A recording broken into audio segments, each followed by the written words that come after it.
report. He has seen Nanny. You may read your statement. Yes, Your Honor. I wrote the statement in confinement, so I'll start now. Following facts are provided in support of the Providence Inquiry for my court-martial, United States versus PFC Bradley E. Manning. Personal facts. I am a 25-year-old private first class in the United States Army, currently assigned to Headquarters and Headquarters Company, HHC, U.S. Army Garrison, USAG, Joint Base Meyer, Henderson Hall, Fort Myer, Virginia. Prior to this assignment, I was assigned to HHC, 2nd Brigade Combat Team, 10th Mountain Division, at Fort Drum, New York. My primary military occupational specialty, or PMOS, is 35 Foxtrot, Intelligence Analyst. I entered active duty status on 2 October 2007. I enlisted with the hope of obtaining both real-world experience and earning benefits under the GI Bill for college opportunities. Facts regarding my position as an intelligence analyst. In order to enlist in the Army, I took the Standard Armed Services Aptitude Battery, or ASVAB. My score on this battery was high enough for me to qualify for any enlisted MOS position. My recruiter informed me that I should select an MOS that complemented my interests outside the military. In response, I told him that I was interested in geopolitical matters and information technology. He suggested I consider becoming an intelligence analyst. After researching the intelligence analyst position, I agreed that this would be a good fit for me. In particular, I enjoy the fact that an analyst would use information derived from a variety of sources to create work products that inform the command of its available choices for determining the best courses of action, or COAs. Although the MOS required a working knowledge of computers, it primarily required me to consider how raw information can be combined with other available intelligence sources in order to create products that assisted the command in its situational awareness, or SA. I assessed that my natural interest in geopolitical affairs and my computer skills would make me an excellent intelligence analyst. After enlisting, I reported to the Fort Meade Military Entrance Processing Station on 1 October 2007. I then traveled to and reported at Fort Leonard Wood, Missouri on 2 October 2007 to begin basic combat training, or BCT. Once at Fort Leonard Wood, I quickly realized that I was neither physically nor mentally prepared for the requirements of basic training. My BCT experience lasted 6 months instead of the normal 10 weeks. Due to medical issues, I was placed in a hold status. A physical examination indicated I sustained injuries to my right shoulder and left foot. Due to those injuries, I was unable to continue basic. During medical hold, I was informed that I may be out-processed from the Army. However, I resisted being chaptered out because I felt I could overcome my medical issues and continue to serve. On 20 January 2008, I returned to basic combat training. This time, I was better prepared, and I completed training on 2 April 2008. I then reported for the MOS-specific Advanced Individual Training, or AIT, on 7 April 2008. AIT was an enjoyable experience for me. Unlike basic training, where I felt different from the other soldiers, I fit in and did well. I preferred the mental challenges of reviewing a large amount of information from various sources and trying to create useful or actionable products. I especially enjoyed the practice of analysis through the use of computer applications and methods I was familiar with. I graduated from AIT on 16 August 2008 and reported to my first duty station, Fort Drum, New York, on 28 August 2008. As an analyst, significant activities, or SIGACs, were a frequent source of information for me to use in creating work products. I started working extensively with SIGACs early after my arrival at Fort Drum. My computer background allowed me to use the tools organics and distributed common ground system Army, or D6A, computers to create polished work products for the 2nd Brigade Combat Team chain of command.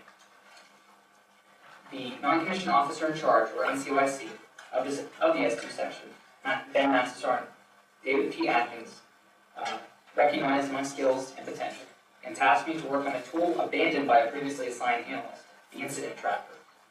The Incident Tracker was viewed as a backup to the Combined Information Data Network Exchange, or CIDNE, and as a unit historical reference tool. In the months preceding my upcoming deployment, I worked on creating a new version of the Incident Tracker and used SIGACs to populate it. The SIGACs I used were from Afghanistan because at the time our unit was scheduled to deploy to the Logar and Wardak provinces of Afghanistan. Later, our unit was reassigned to deploy to eastern Baghdad, Iraq. At that point, I removed the Afghanistan SIGACs and switched to Iraq SIGACs. As an analyst, I view the SIG Act as historical data. I believe this view is shared by other all-source analysts as well. SIG Acts give a first-look impression of a specific or isolated event. This event can be an improvised explosive device attack, or IED, small arms fire engagement, or SAF, engagement with a hostile force, or any other event a specific unit documented and reported in real time. In my perspective, the information contained within a single SIG Act or group of SIG Acts is not very sensitive. The events encapsulated within most SIG Acts involve either enemy engagements or casualties. Most of this information is publicly reported by the Public Affairs Office, or PAO, embedded media pools, or post-nation HN media. As I started working with SIG Acts, I felt they were similar to a daily journal or log that a person may keep. They capture what happens on a particular day and time. They are created immediately after the event and are potentially updated over a period of hours until a final version is published on the Combined Information Data Network Exchange. Each unit has its own standard operating procedure, or SOP, for reporting and reporting SIG Acts. The SOP may differ between reporting in a particular deployment and reporting in garrison. In garrison, a SIG Act normally involves personnel issues, such as driving under the influence or DUI incidents, or an automobile accident involving the death or serious injury of a soldier. The report starts at the company level and goes up to the battalion, brigade, and even up to the division level. In a deployed environment, a unit may observe or participate in an event, and a platoon leader or platoon sergeant may report the event to a SIG Act, as a SIG Act, to the company headquarters through the radio transmission operator, or RTO. The commander, or RTO, will then forward the report to the battalion battle captain, or battle non-commissioned officer, or NCO. Once the battalion battle captain, or battle NCO, receives the report, they will either 1. Notify the battalion operations officer, or S3, 2. Conduct an action, such as launching a quick reaction force, or 3. Report the event and further report about the chain of command to the brigade. The recording of each event is done by radio or over the Secret Internet Protocol Router Network, or SIPRNet, normally by an assigned soldier, usually junior listed, E4 and below. Once the SIG Act is reported, the SIG Act is further sent up the chain of command. At each level, additional information can either be added or corrected as needed. Normally, within 24 to 48 hours, the updating and reporting of a particular SIG Act is complete. Eventually, all reports and SIG Acts go through the chain of command from brigade to division and division to corps. At corps level, the SIG Act is finalized and published. The city system contains a database that is used by thousands of Department of Defense, DoD personnel, including soldiers, civilians, and contractors at corps. It was the United States Central Command, or CENTCOM, reporting tool for operational reporting in Iraq and Afghanistan. Two separate but similar databases were maintained for each theater: Sydney I for Iraq and Sydney A for Afghanistan. Each database encompasses over 100 types of reports and other historical information for access. They contain millions of vetted and finalized records, including operational and intelligence reporting. Sydney was created to collect and analyze battlespace data to provide daily operational and intelligence community, IC, reporting relevant to a commander's daily decision-making process. The Sydney I and Sydney A databases contain reporting and analysis fields for multiple disciplines, including human intelligence, or human reports, psychological operations, or PSYOP reports, engagement reports, counter-improvised explosive device, or CIED reports, SIG Act reports, targeting reports, social and cultural reports, civil affairs reports, and human terrain reporting. As an intelligence analyst, I had unlimited access to the Sydney I and Sydney A databases and the information contained within them. Although each table within the database is important, I primarily dealt with human reports, SIG Act reports, and counter-IED reports, because these reports were used to create the work product I was required to publish as an analyst. In working on an assignment, I looked anywhere and everywhere for information. As an all-source analyst, this was something that was expected. The D6A systems had databases built in, and I utilized them on a daily basis. This includes the search tools available on D6A systems on SIPRNet, such as Query Tree and the DoD and Intelink search engines. Primarily, I utilized the Sydney database using the historical and human reporting to conduct my analysis and provide backup for my work product. I did statistical analysis on historical data, including SAIACs, to back up analyses that were based on human reporting and produced charts, graphs, and tables. I also created maps and charts to conduct predictive analysis based on statistical trends. The SAIAC reporting provided a reference point for what occurred and provided myself and other analysts with the information to conclude a possible outcome. Although SAIAC reporting is sensitive at the time of their creation, their sensitivity normally dissipates within 48 to 72 hours as the information is either publicly released, the unit involved is no longer in the area and not in danger, or the unit involved is no longer in the area and not in danger. It is my understanding that the SIGAC reports remain classified only because they are maintained within Sydney, because it is only accessible in CIPRNet. Everything on Sydney I and Sydney A, to include SIGAC reporting, is treated as classified information. Facts regarding the storage of SIGAC reports. As part of my training at Fort Drum, I was instructed to ensure that I create backups of my work product. The need to create backups was particularly acute given the relative instability and reliability of the computer systems we used in the field during deployment. These computer systems included both organic and field-provided equipment, TPE, D6A machines. The organic D6A machines we brought with us into the field on our deployment were Dell MI laptops, and the TPE D6A machines were Alienware brand laptops. The M90 D6A laptops were the preferred machine to use, as they were slightly faster and had fewer problems with dust and temperature than the theater-provided Alienware laptops. I used several D6A machines during the deployment due to various technical problems with the laptops. With these issues, several analysts lost information, but I never lost information due to the multiple backups I created. I attempted to back up as much relevant information as possible.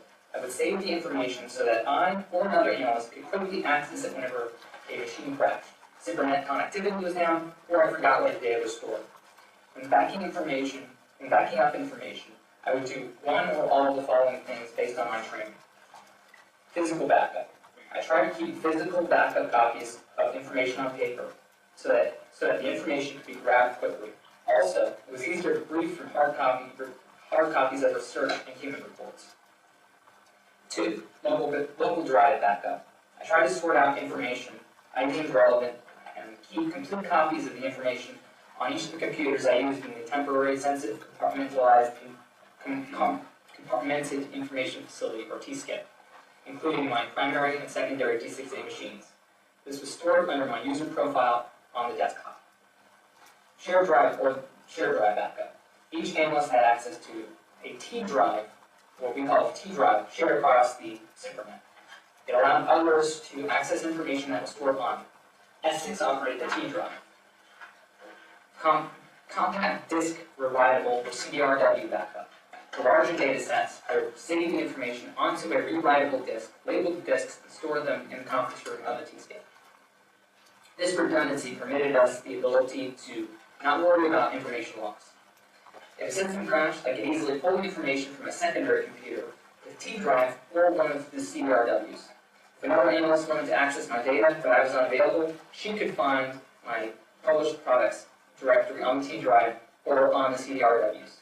I sorted all of my products and research by date, time, and group, and updated the information on each of the storage methods to ensure that the latest information was available to them. During the deployment, I had several of D6A machines crash on me. Whenever the computer crashed, I usually lost information, but the redundancy method ensured my ability to quickly restore old backup data and add my current information to the machine when it was repaired or replaced. I stored the backup CDRWs of larger data sets in the conference room of the TSCIF or next to my workstation. I marked the CDRWs based on the classification level and its content. Unclassified CDRWs were only labeled with the content type and not marked with classification markings. Early on in the deployment, I only saved and stored the SIGACs that were within or near our operational environment. Later, I thought it would be easier just to save all of the SIGACs onto a CDRW. The process would not take very long to complete, and so I downloaded the SIGACs from Sydney I onto a CDRW. After finishing with Sydney I did the same with Sydney A. By retrieving the Sydney I and Sydney A SIGACs, I was able to retrieve the information whenever I needed it, and not rely upon the unreliable and slow internet connectivity needed to pull them. Instead, I could just find the CDRW and open the preloaded spreadsheet. This process began in late December 2009 and continued through early January 2010. I could quickly export 1 month of the SIGAC data at a time and download it in the background as I did other tasks. The process took approximately a week for each table. After downloading the SIGAC tables, I periodically updated them by pulling only the most recent SIGACs and simply copying them and pasting them into the database saved on TDRW.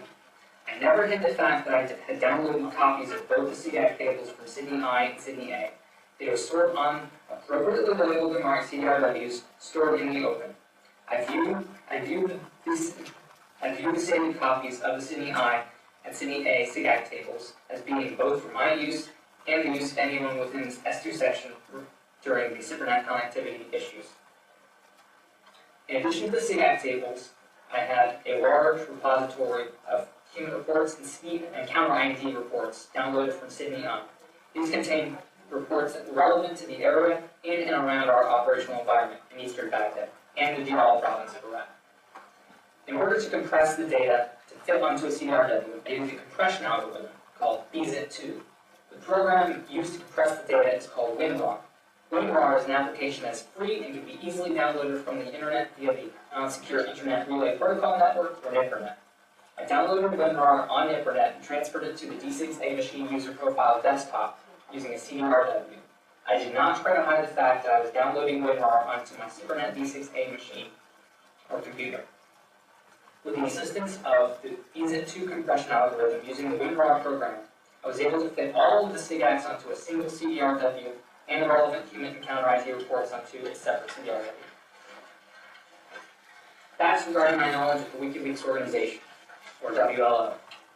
I first became vaguely aware of the WLO during my AIT at Fort Huachuca, Arizona, though I did not fully pay attention until the WLO released purported short messaging system, or SMS messages, from 11 September 2001 on 25 November 2009. At that time, references to the release and the WLO website showed up in my daily Google News open source search for information related to U.S. foreign policy.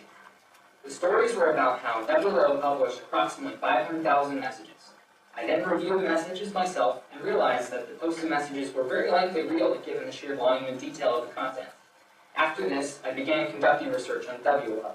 I conducted searches on both NIPRNet and CyberNet on WLO beginning in late November 2009 and early December 2009. At this time, I also began to routinely monitor the WLO website.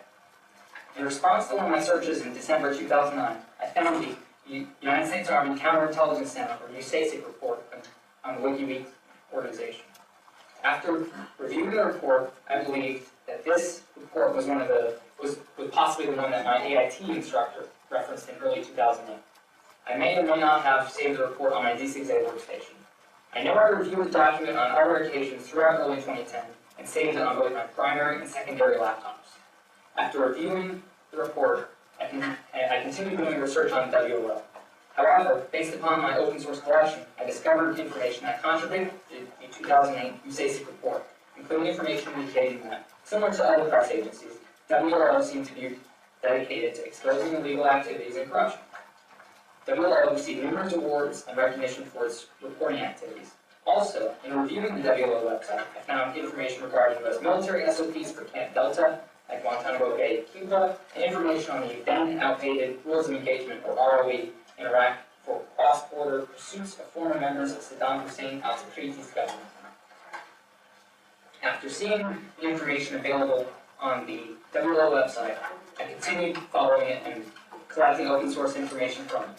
During this time period, I followed several organizations and groups, including wire press agencies such as the Associated Press and Reuters, and private intelligence agencies, including Strategic Forecasting, or Stratfor.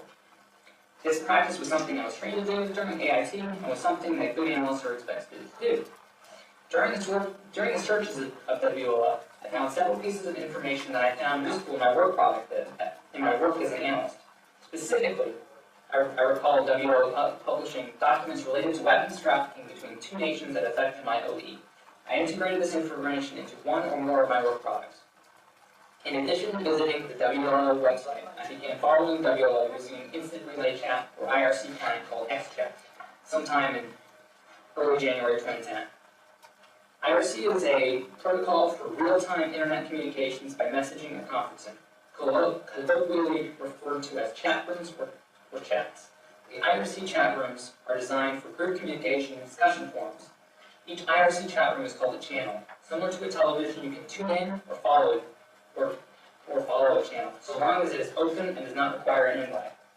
Once joining a specific IRC conversation, other users in the conversation can see that you have joined the room. On the internet, there are millions of different IRC channels across several services. Channel topics span a range of topics covering all kinds of interests and hobbies. The primary reason for following WO on IRC was curiosity, particularly in regards to how and why they obtained the SMS messages referenced above. I believed that collecting information on the WO would assist me in this goal. Initially, I simply observed the IRC conversations. I wanted to know how the organization was structured and how they obtained their data. The conversations I viewed were usually technical in nature, but sometimes switched to a lively debate on issues a particular individual may have felt strongly about. Over a period of time, I became more involved in these discussions, especially when conversations turned to geopolitical events and information technology topics, such as networking and encryption methods. Based on these observations, I would describe the WO organization as almost academic in nature. In addition to the WO conversations, I participated in numerous other IRC channels across at least 3 different networks. The other IRC channels I participated in normally dealt with technical topics, including the Linux and Berkeley secure distribution BSD operating systems, or OSs, networking, encryption algorithms and techniques, and other more political topics, such as politics and queer rights. I normally engaged in multiple IRC conversations simultaneously, mostly publicly but often privately. The XChat client enabled me to manage these multiple conversations across different channels and servers. The screen for XChat was often busy, but experience enabled me to see when something was interesting.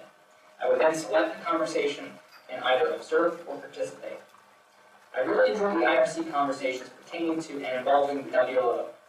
However, at some point in late February or early March of 2010, the WO IRC channel was no longer accessible. Instead, regular participants of this channel switched to using a Jabber server. Jabber is another internet communication tool similar but more sophisticated than IRC. The IRC and Jabber conversations allowed me to feel connected to others even when alone. They helped me pass the time and keep motivated throughout the deployment. Facts regarding the unauthorized storage and disclosure of the SIG Acts. As indicated above, I created copies of the Sydney I and Sydney A SIG Act tables as part of the process of backing up information. At the time I did so, I did not intend to use this information for any purpose other than for backup. However, I later decided to release this information publicly. At that time, I believed, and still believe, that these tables are 2 of the most significant documents of our time. On 8 January 2010, I collected the CDRW I stored in the conference room of the T-skip and placed it into the cargo pocket of my ACU, or Army Combat Uniform. At the end of my shift, I took the CDRW out of the T-skip and brought it to my containerized housing, or CHU. I copied the data onto my personal laptop. Later, at the beginning of my shift, I returned the CDRW back to the conference room of the T-skip. At the time I saved the SIG Acts to my laptop, I planned to take them with me on mid-tour leave and decide what to do with them. At some point prior to my mid-tour leave, I transferred the information from my computer to a secure digital memory card for my digital camera.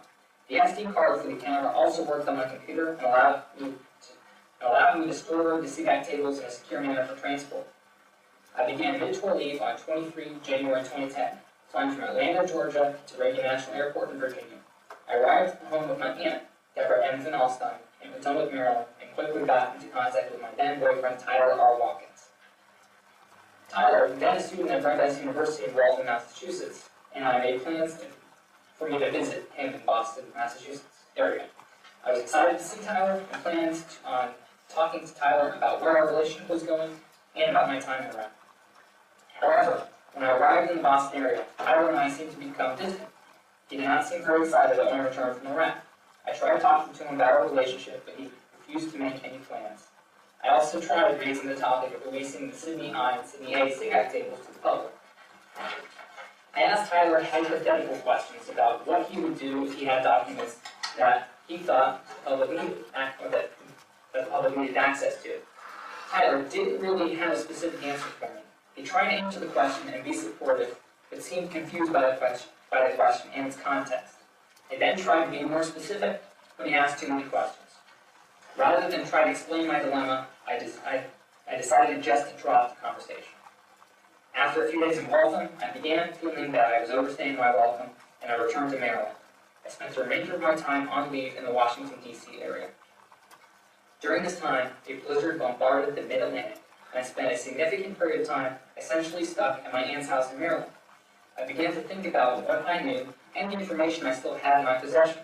For me, the SIG Acts represented the on-the-ground reality of both the conflicts in Iraq and Afghanistan. I felt we were risking so much for people who seemed unwilling to cooperate with us, leading to frustration and hatred on both sides.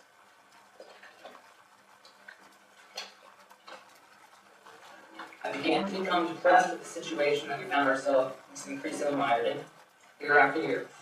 The SIG Acts documented this in great detail, and provided context to what we were seeing on the ground. In attempting to conduct counterterrorism, or CT, and counterinsurgency coin operations, we became obsessed with capturing and killing human targets on lists, and on being suspicious of and avoiding cooperation with our host nation partners, and ignoring the second and third order effects of accomplishing short-term goals and missions. I believe that if the general public, especially the American public, had access to the information contained within the Sydney I and Sydney A tables, this could spark a domestic debate on the role of the military and our foreign policy in general, as well as it related to Iraq and Afghanistan.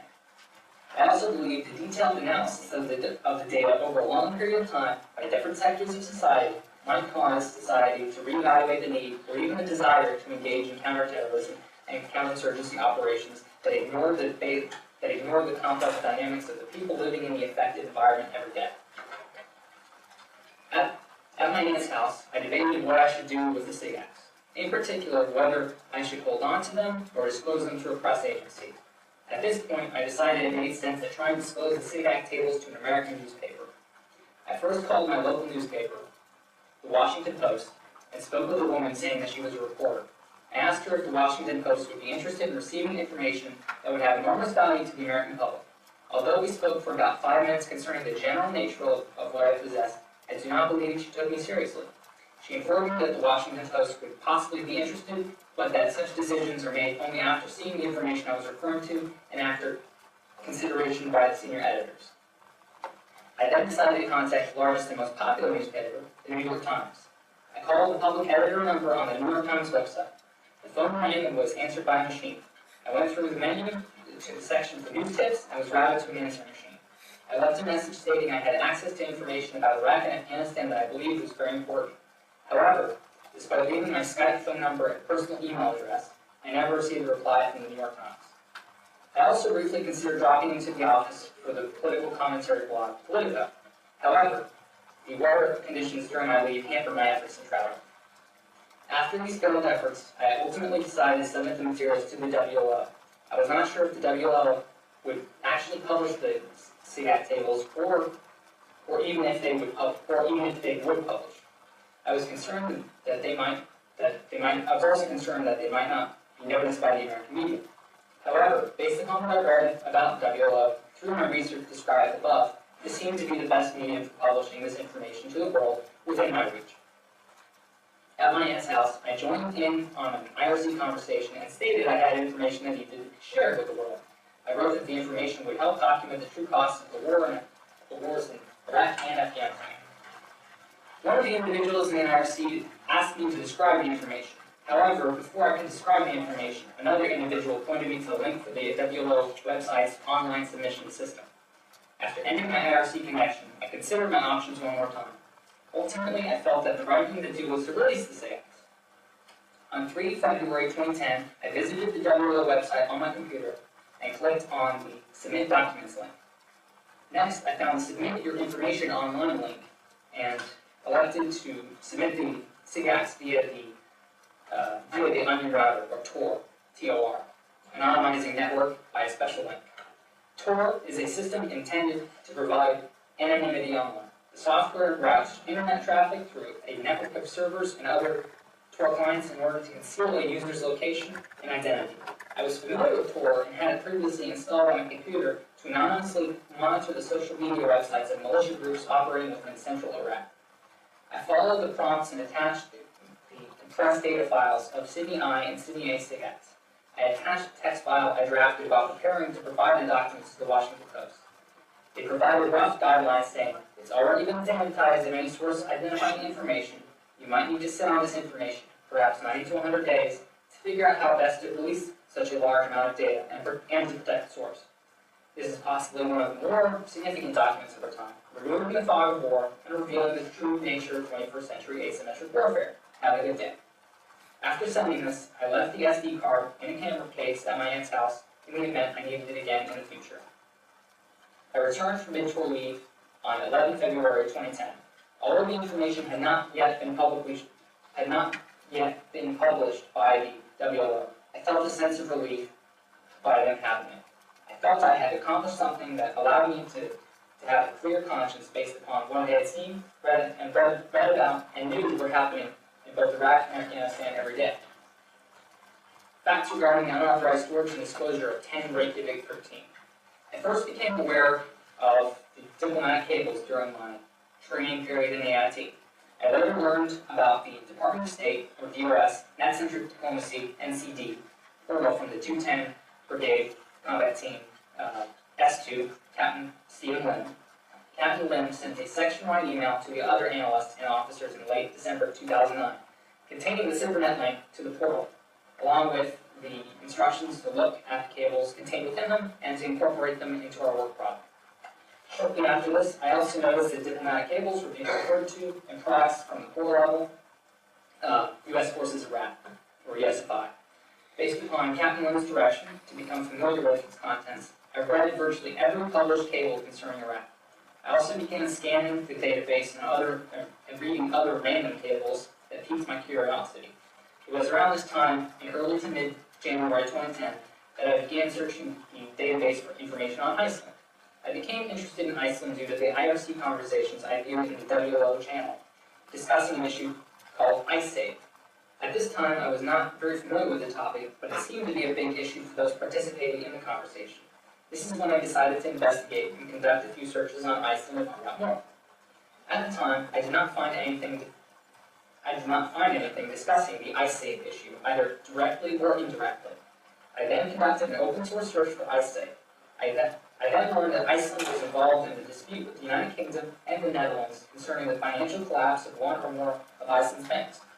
According to open source reporting, much of the public controversy involved the United Kingdom's use of anti-terrorism legislation against Iceland in order to freeze Icelandic assets for payment of the guarantees for UK depositors that lost money.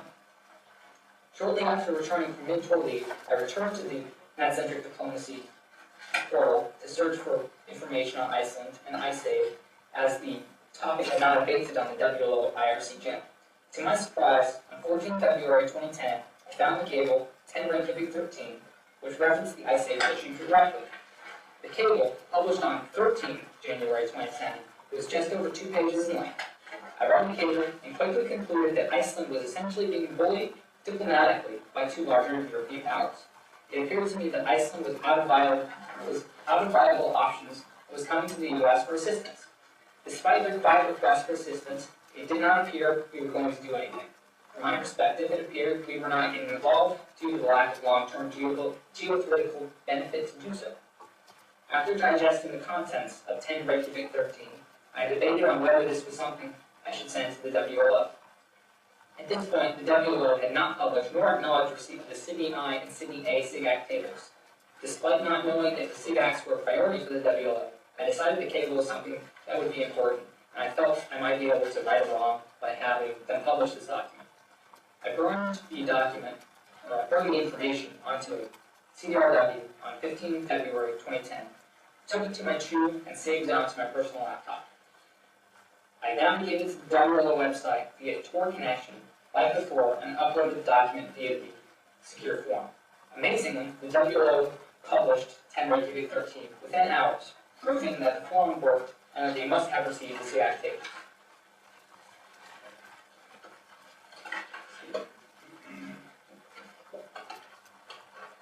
Facts regarding the unauthorized storage and disclosure of the 12 July 2007 Aerial Weapons Team, or AWT, video.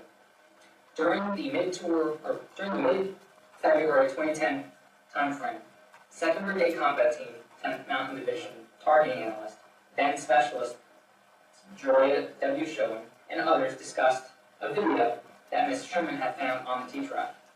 The video depicted several individuals being engaged by an aerial weapons team. At first, I did not consider the video very special, as I had viewed countless other war-torn type videos depicting combat. However, the recorded audio comments by the aerial weapons team crew and the second engagement in the video of an unarmed bongo truck troubled me. Ms. Sherman and a few other analysts and officers in the T-Skit commented on the video and debated whether the crew violated the rules of engagement, or ROE, in the second engagement.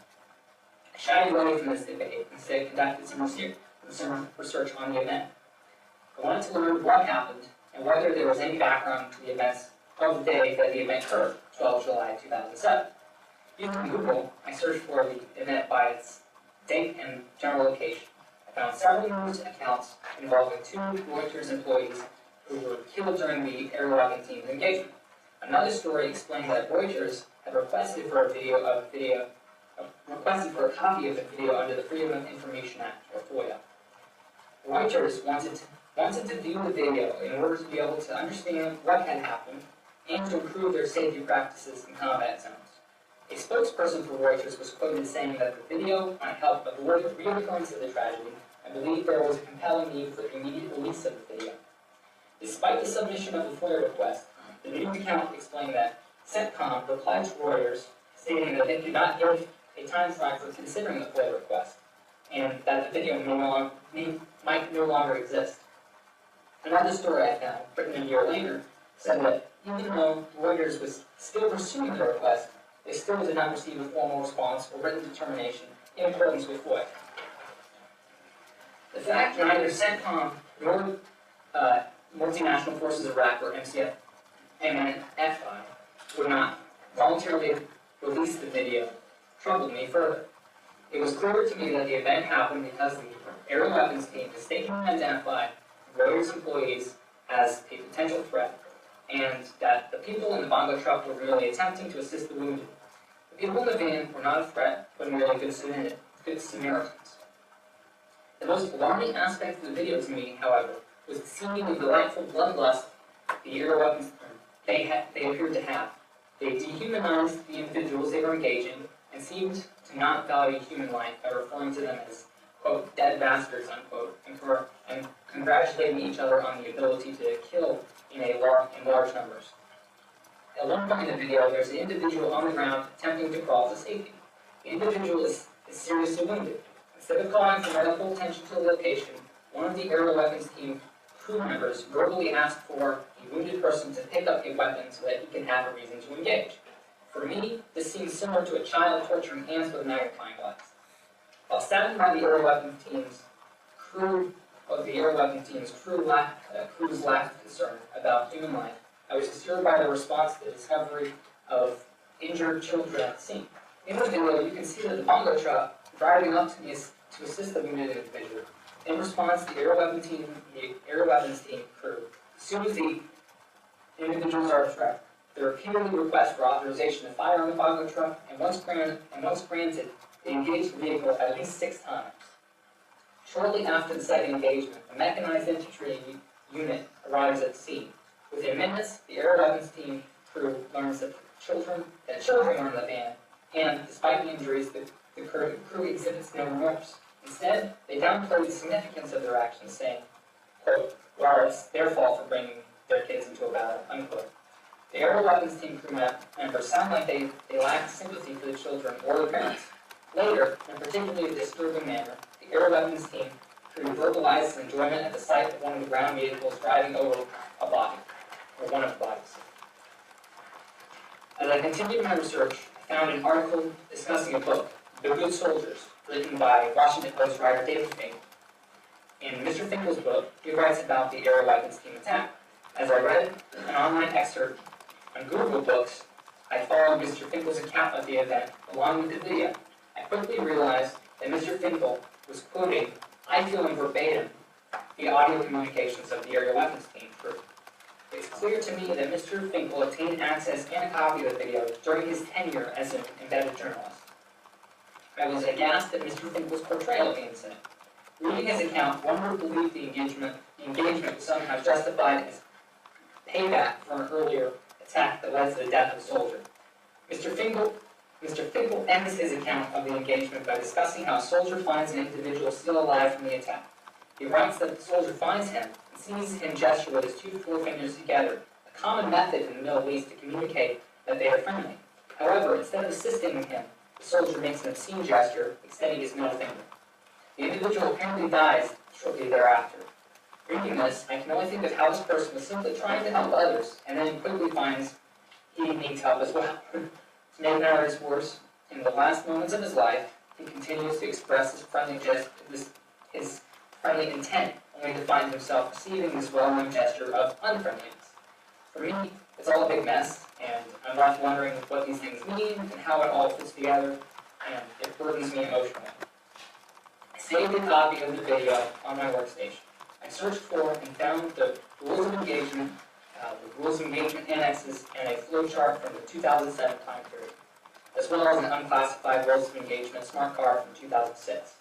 On 15 February 2010, I burned these documents onto the CDRW, the same time I burned the 10 Reykjavik 13 cable onto a CDRW. At the time, I placed the video and rules of engagement information onto my personal laptop in my tube. I plan to keep this information there until I redeployed in summer of 2010. I planned on providing this to the Reuters office in London to assist them in preventing events such as this in the future. However, after the WLO published 10 Reykjavik 13, I altered my plans. I decided to provide a video and rules of engagement to them so that Reuters would have this information before I redeployed from Iraq. On about 21 February 2010, as described above, I used the WLO submission form and uploaded the documents. The WLO released the video on 5 April 2010. After the release, I was concerned about the impact of the video and how it would be perceived by the general public. I hope that the public would be as alarmed as me about the conduct of the aerial weapons team crew members. I wanted the American public to know that not everyone in Iraq and Afghanistan were targets that needed to be neutralized, but rather people who were struggling to live in the pressure cooker environment of what we call asymmetric warfare. After the release, I was encouraged by the response in the media and general public who observed the aerial weapons team video. As I hoped, others were just as troubled, if not more troubled, than me by what they saw. At this time, I began seeing reports claiming that the Department of Defense and CENTCOM could not confirm the authenticity of the video. Additionally, one of my supervisors, Captain Casey Holton, stated her belief that the video was not authentic. In her response, I decided to ensure that the authenticity of the video would not be questioned in the future. On 25 February 2010, I emailed Captain Fulton a link to the video that was on our key drive and a copy of the video published by WLO that was collected by the Open Source Center, so she could compare them herself. Around this time frame, I burned a second CDRW containing the aerial weapons team video. In order to make it appear authentic, I placed a classification sticker and wrote Reuters FOIA REQ on its face. I placed the CDRW in one of my personal CD cases containing a set of starting out in Arabic CDs. I planned on mailing the CDRW to Reuters after I redeployed so that they could have a copy that was unquestionably authentic. Almost immediately after submitting the aerial weapons team video and the rules of engagement documents, I notified the individuals in the WLO IRC to expect an important submission. I received a response from an individual going by the handle of Ox.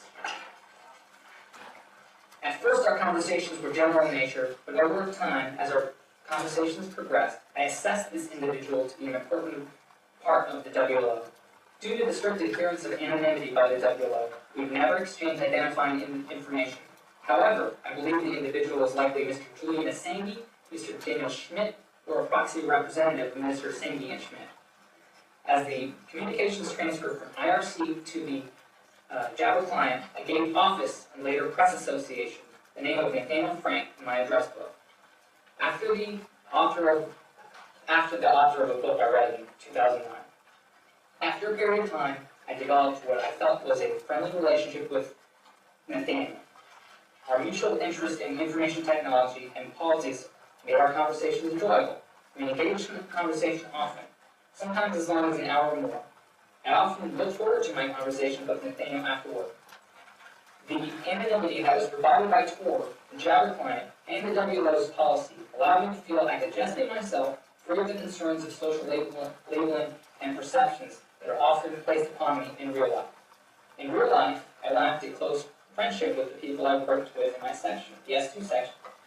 In my section, the S2 sections and subordinate battalions, and the 2nd Brigade combat team as a whole. For instance, I lacked close ties with my roommate due to discomfort regarding my perceived sexual orientation. Over the next few months, I stayed in frequent contact with Nathaniel. We conversed on nearly a daily basis, and I felt that we were developing a friendship. The conversations covered many topics, and I enjoyed the ability to talk about pretty much anything, and not just the publications that the WLO was working on. In retrospect, I realized that these dynamics were artificial and were valued more by myself than Nathaniel. For me, these conversations represent an opportunity to escape from the immense pressures and anxiety that I experienced and built up throughout the deployment. It seemed that as I tried harder to fit in at work, the more I seemed to alienate my peers, lose respect, trust, and the support I needed.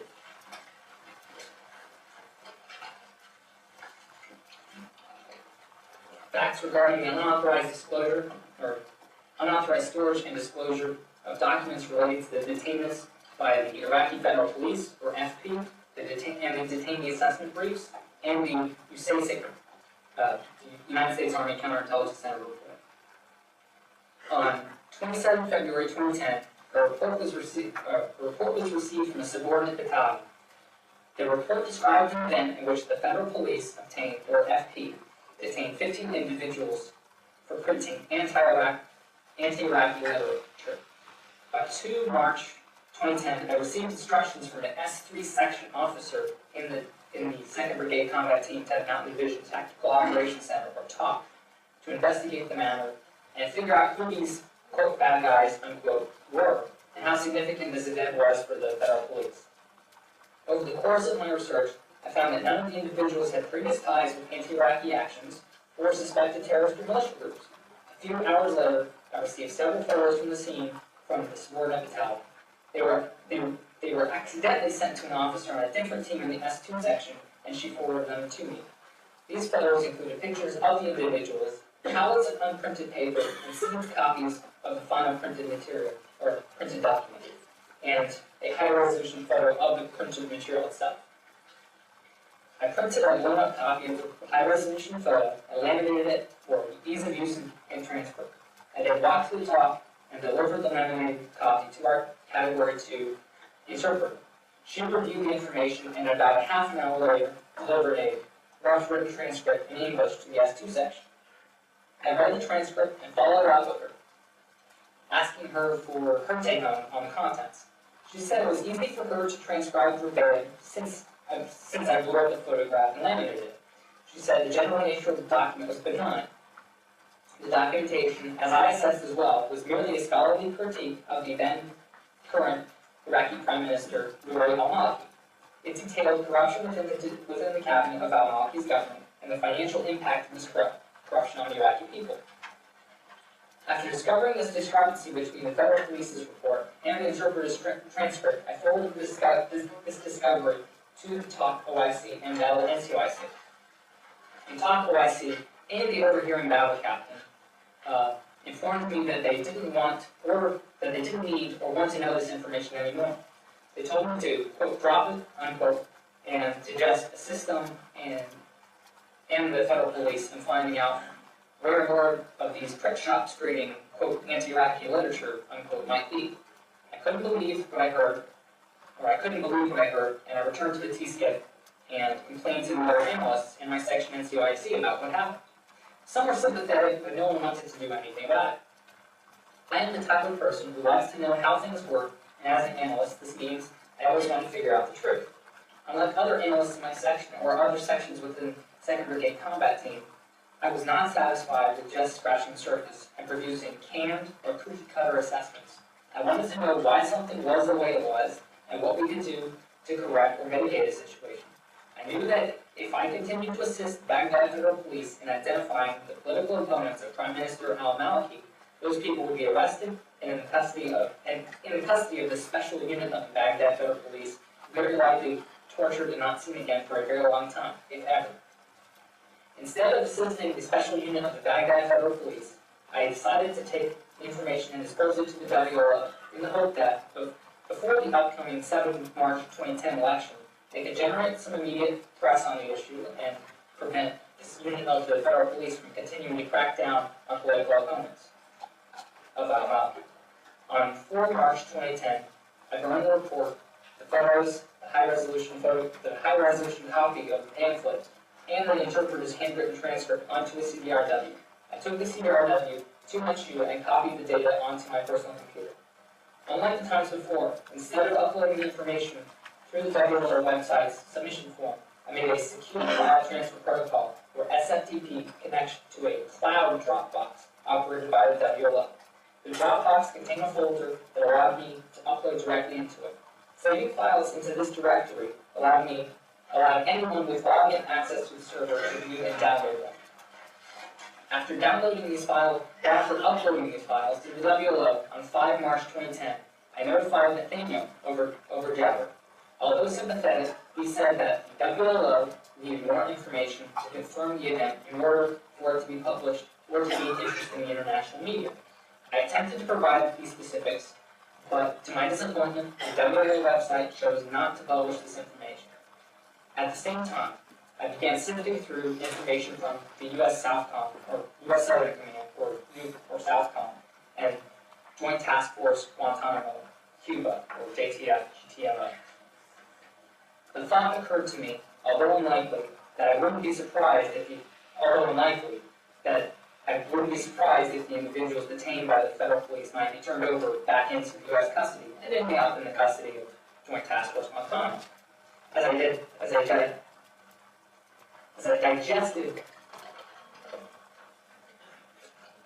I digested through the information on Joint Task Force Guantanamo, I quickly found the detainee assessment briefs, or DABs. I previously came across these documents before, in 2009, but did not think much of them. However, this time I was more curious during this search, and I found them again. The DABs were written in standard DoD memorandum format and addressed the Commander, U.S. Southcom. Each memorandum gave basic background information about a specific detainee held at some point by Joint Task Force Guantanamo. I have always been interested on the issue of the moral efficacy of our actions surrounding Joint Task Force Guantanamo. On the one hand, I've always understood the need to detain and interrogate individuals who might wish to harm the United States and our allies. However, I felt that's what we were doing, what we were trying to do at Joint Task Force Guantanamo. However, the more I became educated on the topic, it seemed that we found ourselves holding an increasing number of individuals indefinitely that we believed or knew to be innocent low-level foot soldiers that did not have useful intelligence and would be released if they were still in theater, if they were still held in theater. I also recall that in early 2009, the then newly elected President, Barack Obama, stated that he would close Joint Task Force Guantanamo, and that the facility compromised our standing in the world and diminished our, quote, moral authority, unquote. After familiarizing myself with the detainee assessment briefs, I agreed. Reading through the detainee assessment briefs, I noticed that they were not analytical products. Instead, they contained summaries of tear-line versions of interim intelligence reports that were older or unclassified. None of the dabs contain names of sources or quotes from tactical interrogation reports or TIRs. Since the dabs were being sent to the U.S. Southcom commander, I assessed that they were intended to provide very general background information on each detainee and not a detailed assessment. In addition to the manner that the dabs were written, I recognized that they were at least several years old and discussed detainees that were already released from Joint Task Force Guantanamo. Based on this, I determined that the dabs were not very important from either an intelligence or national security standpoint. On 7 March 2010, during my Java conversations with Nathaniel, I asked him if he thought the dabs were of any use to anyone. Nathaniel indicated, although he did not believe that they were of political significance, he did believe that they could be used to merge into the general historical account of what occurred at Joint Task Force Guantanamo. He also thought that dabs might be helpful to the legal counsel of those currently and previously held at JTF GTMO. After this discussion, I decided to download the dabs. I used an application called wget to download the dabs. I downloaded wget off of an internet laptop in the TCF like other programs. I saved that onto a CDRW and placed the executable in my My Documents directory of my user profile on the D6A Cybernet workstation. On 7 March 2010, I took a list of links to the detainee assessment briefs, and wget downloaded them sequentially. I burned the dabs onto a CDRW and took it into my tube and copied them to my personal computer. On 8 March 2010, I combined the detainee assessment briefs with the United States Army Counterintelligence Center report on the WLO into a compressed zip file. Zip files contain multiple files which are compressed to reduce their size. After creating the zip file, I uploaded the file onto their cloud Dropbox via secure file transfer protocol. Once these were uploaded, I notified Nathaniel that the information was in the X directory, which had been designated for my use. Earlier that day, I downloaded the USASIC report on WLO. As discussed above, I previously reviewed the report on numerous occasions, and although I saved the document onto the workstation before, I could not locate it. After I found the document again, I downloaded it to my workstation and saved it onto the same CDRW as the detainee assessment briefs described above. Although my access included a great deal of information, I decided I had nothing else to send to WLO after sending the detainee assessment briefs and the USASIC report. Up to this point, I had sent them the following: the Sydney I and Sydney A SIGAC tables, the Reykjavik 13 Department of State cable, the 12 July 2007 aerial weapons theme video, and the 2006-2007 rules of engagement documents. The SIGAC report and supporting documents concerning the 15 individuals detained by the Baghdad Federal Police, the U.S. Southcom and Joint Task Force Guantanamo detainee assessment briefs, the USASIC report on the WikiLeaks website, on the WikiLeaks organization and website. Over the next few weeks, I did not send any additional information to the WLO. I continued to converse with Nathaniel over the Java client and in the WLO IRC channel. Although I stopped sending documents to WLO, no one associated with the WLO pressured me into giving more information. The decisions that I made to send documents and information to the WLO and website are my own decisions and take full responsibility for my actions. Facts regarding the unauthorized storage and disclosure of other government documents. On 22 March 2010, I downloaded 2 documents. I found these documents over the course of my normal duties as an analyst. Based on my training and the possible guidance of my superiors, I looked at as much information as possible. Doing so provided me with the ability to make connections others might miss. On several occasions during the month of March, I accessed information from a government entity. I read several documents from a section within this government entity. The content of 2 of these documents upset me greatly. I had difficulty believing what the section was doing. On 22 March 2010, I downloaded the 2 documents that I found troubling. I compressed them into a zip file named blog.zip and burned them onto a CDRW. I took the CDRW to my tube and saved the file to my personal computer. I uploaded the information to the WLO website using the designated Dropbox. facts regarding the unauthorized storage and disclosure of the net-centric diplomacy Department of State cables. In late March of 2010, I received a warning over Jabber from Nathaniel that the WLO website would be publishing aerial weapons themed video. He indicated that the WLO would be very busy, and the frequency and intensity of our Jabber conversations decreased significantly. During this time, I had nothing but work to distract me. I read more of the diplomatic cables published on the Department of State net-centric diplomacy server. With my insatiable curiosity and interest in geopolitics, I became fascinated with them. I read not only the cables on Iraq, but also about countries and events I found interesting. The more I read, the more I was fascinated by the way we dealt with other nations and organizations. I also began to think they documented backdoor deals and seemingly criminal activity that didn't seem characteristic of the de facto leader of the free world. Up to this point during the deployment, I had issues I struggled with and difficulty at work. Of the documents released, the cables were the only one I was not absolutely certain couldn't harm the United States.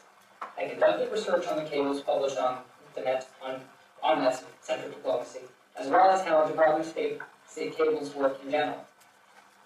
In particular, I wanted to know how each cable was published on SimperNet via the net-centric diplomacy. As part of my open source research, I found a document published by the Department of State on its official website. The document provided guidance on caption markings for individual cables and handling instructions for their distribution. I quickly learned that caption markings clearly detail the sensitivity level of the Department of State cable.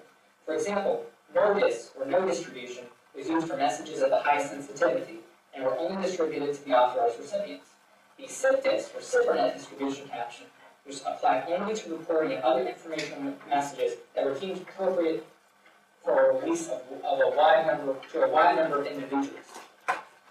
According to the Department of State guidance for a cable to have the SIPDIS caption, it could not include other captions that were intended to limit distribution. The SIPDIS caption was only for information that could be shared with anyone with access to SIPRNet. I was aware that thousands of military personnel, DoD, Department of State, and other civilian agencies have easy access to the cables.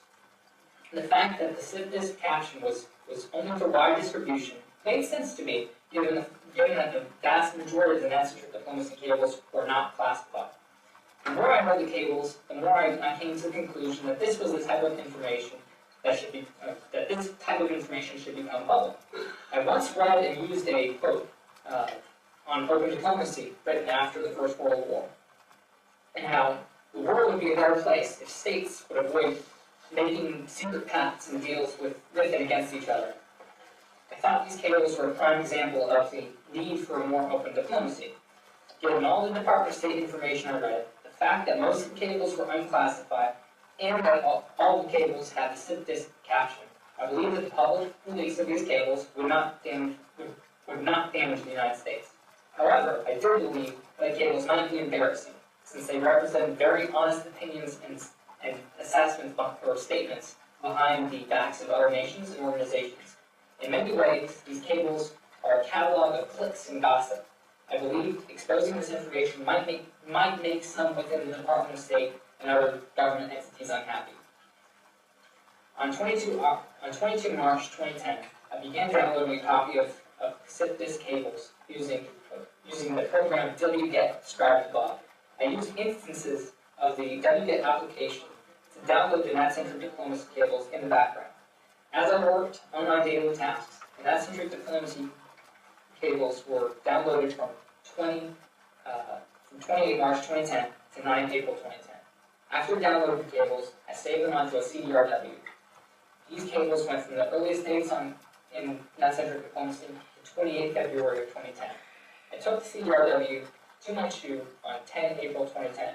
I sorted the cables on my personal computer, compressed them using the visa tube compression algorithm described above, and uploaded them to the WLO via the designated Dropbox described above. On 3 May 2010, I used wget to download an update of the cables for the months of March 2010 and April 2010, and saved the information onto a zip file and burned it to a CDRW.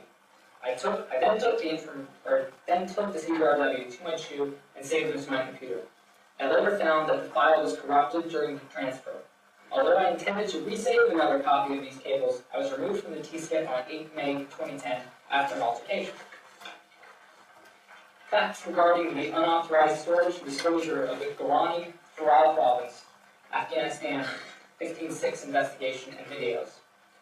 In late March 2010, I discovered a U.S. CENTCOM directory on a 2009 airstrike in Afghanistan. I was searching CENTCOM for information I could use as an analyst. As described above, this was something that myself and other analysts and officers did on a frequent basis. As I reviewed the documents, I recalled the incident and what happened.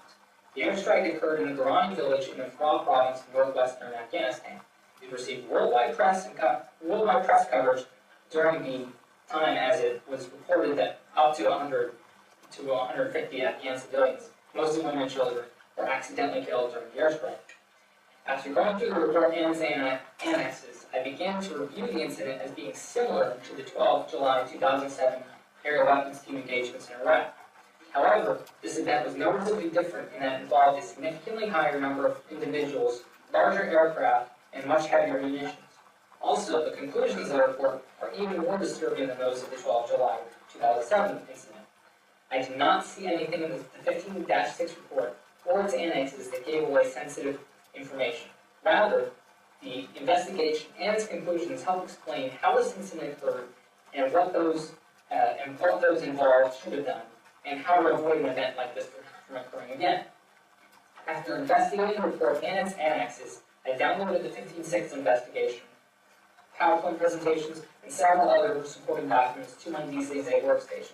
I also downloaded 3 zip files containing the videos of the incident. I burned this information onto a CDRW and transferred it to the personal computer in my chair. Either later that day or the next day, I uploaded the information to the WLO website, this time using a new version of the WLO website submission form. Unlike other times using the submission form above, I did not activate the Tor anonymizer. Your Honor, this concludes my statement and facts for this Providence Inquiry. All right, looking at the time, my proposal for the way forward would be to take the recess that we were discussing earlier, go over the charge documents briefly, and then recess for lunch, and then begin the rest of the Providence Inquiry. Is that acceptable to both sides, or would you prefer something different? It's fine with the As many United States asked for 10 minutes without recess. All right. Court is in recess until 25 minutes after 12. All right. Carry on.